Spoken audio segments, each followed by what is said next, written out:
Aujourd'hui, on se retrouve pour une nouvelle vidéo, mes 5 meilleurs tips pour parfaitement réussir votre avant. Ah non, non. Ça, les vidéos explications, bla bla bla, toujours la même chose, non. Cette fois-ci, je vous donne 5 tips pour bien rater son avant. Pour qu'avant même de commencer, ça ne soit raté. C'est parti. Alors, pour bien comprendre comment le rater, cet avant, il s'agirait de comprendre ce que c'est. L'avant, c'est une période de 40 Mais jours. n'importe quoi. C'est pas du tout une période de 40 jours, c'est une période de 4 dimanches. Et d'année en année, ça dépend. L'avant, tu peux leur dire comment rater, mais leur raconte pas n'importe quoi. Je veille, ok? Donc l'avant, c'est 3 choses. Première chose, c'est Jésus qui vient sur terre à Noël, qui naît dans la crèche à Bethléem. Le prénom Jésus veut littéralement dire Dieu sauve. Et c'est le deuxième point. Donc c'est Jésus qui vient dans nos cœurs, c'est Jésus qui est venu sur terre pour le rachat de nos péchés, c'est Jésus qui est mort sur la croix, ressuscité pour racheter nos péchés, pour nous sauver. Et troisième point, c'est Jésus qui revient dans sa gloire. Et donc on l'attend à la fin du monde, les trompettes, avec l'Apocalypse, et c'est Jésus qui va revenir. Donc le premier point, c'est Jésus qui naît dans la crèche, donc Jésus qui vient au monde, c'est Jésus qui vient dans nos cœurs pour nous sauver. Jésus veut littéralement dire Dieu sauve, et c'est Jésus qui revient dans sa gloire, parce que l'avant, en latin, ça veut dire aventus, c'est l'avènement, c'est la venue, donc la venue du Christ. Tu peux continuer et leur dire comment rater tout ça. Précision, ordre, carré. Pardon. Alors, dans les grandes traditions de l'Avent, il y a évidemment la couronne de l'Avent. C'est cette couronne, vous savez, ronde, faite en bout de sapin, là, avec les 4 bougies. C'est le truc qu'on accroche à sa porte pour faire joli et ambiance Noël, film. Ah, j'adore! Ou alors, c'est le truc qu'on met dans son camp prière pour s'aider à prier, à visualiser les objectifs de Noël. Enfin bref, le truc de chrétien, quoi. Alors, les 4 bougies, je vous les explique vite fait, et puis comme ça dégage. La première bougie, la bougie de pardon. En gros, on se confesse pas pendant cette semaine-là. On va dans la supérieure du coin, on prend 4 bougies. De toute façon, ça coûte super cher. Vous avez vu le prix des bougies? Non, mais sans déconner. La deuxième bougie, c'est la bougie de la foi. C'est la semaine où on se confesse juste pas. On va pas à la messe, on fait rien. Pas de prière, pas de lecture de la Bible, on se nourrit pas de petits pains de la parole, on ne parle pas de Jésus, rien du tout. Ça, c'est pour les autres. La troisième semaine, c'est la semaine de la joie et du bonheur. En gros, mes râleurs, c'est votre prime. On râle, on voit le négatif partout, on est content de rien. En bref, on s'en fout. La quatrième semaine, enfin, c'est la semaine de l'amour, de la justice, etc. Faites la guerre, pas la paix. De toute façon, on est trop sur ces terres. Vous avez vu le prix des profils Tinder et Evenap? Non mais ça va ou quoi,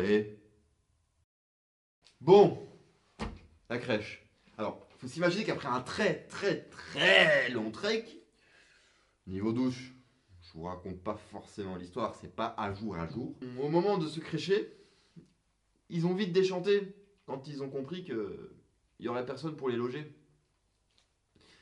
Alors, pour ceux qui veulent vraiment briller en soirée catée, Y a un problème qu'on les soirées catées? non, c'est très bien, c'est super. Il me semblait bien. Oui. Les deux, ils représentent quoi? La foi, l'amour de Dieu, la confiance en sa parole. Marie représente douceur et pureté, et Joseph, audace et protection. En gros, papa, imama, c'est classe, non? Alors, en plus de Marie et Joseph, il y avait d'autres trucs dans la crèche. Genre, il y avait le bœuf et l'âne. Oui, et puis attentif, il faut remarquer que c'est la composition de vos meilleures broches de kebab. C'est vrai. Paraît même qu'ils avaient proposé un cheval, mais qu'ils n'étaient pas fans de lasagne tous les deux. Enfin, ça c'est la tradition orale qui le dit. Bon, pour admirer cette magnifique nativité du Seigneur, il fallait bien un public. Et pour ça, le bon Dieu, il a choisi qui? Les bergers. Alors, historiquement, les bergers à ce moment-là, c'est pas forcément la classe, quoi. C'est des gens qui sont exclus socialement, qui sont exclus religieusement, qui sont exclus de la vie sociale et démocratique de la ville. C'est des gens qui puent, tout le monde sait qu'ils existent, mais personne ne veut les approcher ni les toucher. Ça me rappelle les SDF de la gare du Nord, ça. En bref. Et pourtant, c'est eux que le Seigneur les convie pour la naissance de son fils premier-né, le sauveur de l'humanité. Ouais, j'aurais pas osé, moi. Moi, j'aurais pris des grands seigneurs ou des mecs un peu classe, enfin, je sais pas. Après, je suis pas Jésus, comme on dit, quoi. Respect, bonhomme. Bon, t'aurais pas été invité du coup. Alors, pour guider ces gens-là, il a bien fallu un signe. Et ce signe, c'était quoi? L'étoile. L'étoile, ça représente un peu le Christ, qui descend sur terre et qui nous guide jusqu'au ciel. Le ciel, Dieu. En gros, la lumière de Christ, de Dieu, tout ça.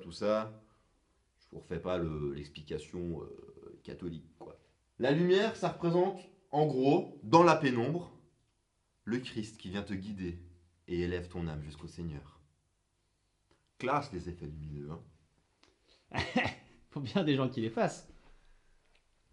Bon, le calendrier de l'Avent, on va pas se mentir, personne n'arrive à tenir. Et moi, j'ai déjà tout mangé.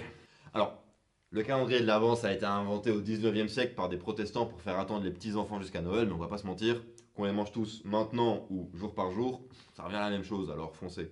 Alors, j'ai vu sur internet des gens qui prétendent vendre des calendriers de l'Avent de 12 jours. Mais c'est quoi cette futilité? Comment tu peux vendre 12 jours alors que c'est 24 jours? Est-ce qu'il y a un sens à tout ça? À ce moment-là, tu vends pas un calendrier de l'Avent, tu vends, je sais pas, une box cadeau, peu importe, mais pas un calendrier de l'Avent de 12 jours, c'est complètement débile.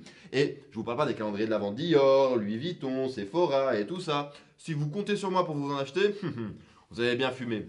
Tout ce que vous aurez de mieux, c'est un bête calendrier chocolat avec du chocolat dégueulasse avec du pétrole dedans que vous pouvez acheter dans n'importe quelle enseigne, genre Action, etc. Enfin bref, pas citer de nom, ce serait dommage.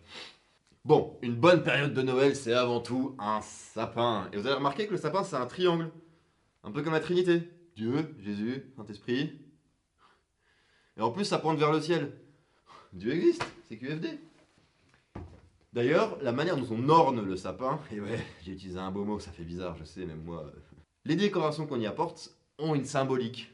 À la base, on mettait des fruits au lieu des boules pour symboliser l'arbre de vie du jardin d'Éden.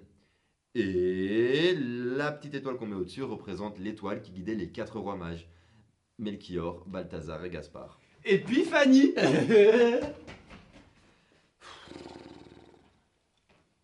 J'espère que les guirlandes lumineuses que vous mettez sur votre sapin, vous les avez appelées lumière du Christ. Sinon, vous êtes des sacrés païens. Mais Maxime, en parlant de sapin, tu sais c'est quoi la différence entre un conifère et toi? Non? Un sapin, c'est un conifère. Toi, t'es un con et on peut rien y faire. D'ailleurs, savez-vous pourquoi est-ce qu'on choisit le sapin pour Noël? Eh bien, mon arrière-grand-mère me racontait cette histoire. Il y a fort longtemps, il y a un petit oiseau qui n'avait pas réussi à grandir. Et donc, quand est venu l'hiver et qu'il a fallu migrer, lui ne pouvait pas, puisqu'il ne savait pas voler. Donc, dans la forêt, il a demandé à tous les arbres l'asile sous les feuilles pour avoir un peu plus chaud et essayer de survivre. Malheureusement, tous les arbres ont décliné sa demande, sauf un, le sapin. Donc le bon Dieu a choisi de leur enlever tous les feuilles pour qu'ils soient punis, sauf le sapin. C'est pour ça qu'en hiver, le sapin a encore ses épines. C'est chouette comme histoire, non? Bon, parler de Noël, ça m'a juste donné envie de me foutre dans le lit avec un plaid, un chocolat chaud et un bon film. D'ailleurs, si vous en avez, mettez-le en commentaire parce que je commence à plus en avoir à regarder. Si vous avez passé un bon moment et que vous avez bien ri, je vous mets ici une petite vidéo qu'on a tournée avec Maxime et Mariam. On a pris un maximum de plaisir, beaucoup de happening, de blagues, on s'est hyper marré. On s'y retrouve tout de suite, vous allez adorer. N'hésitez pas à mettre un petit like et à vous abonner à cette chaîne. Le sapin, les cadeaux. Et partagez Christ À tous.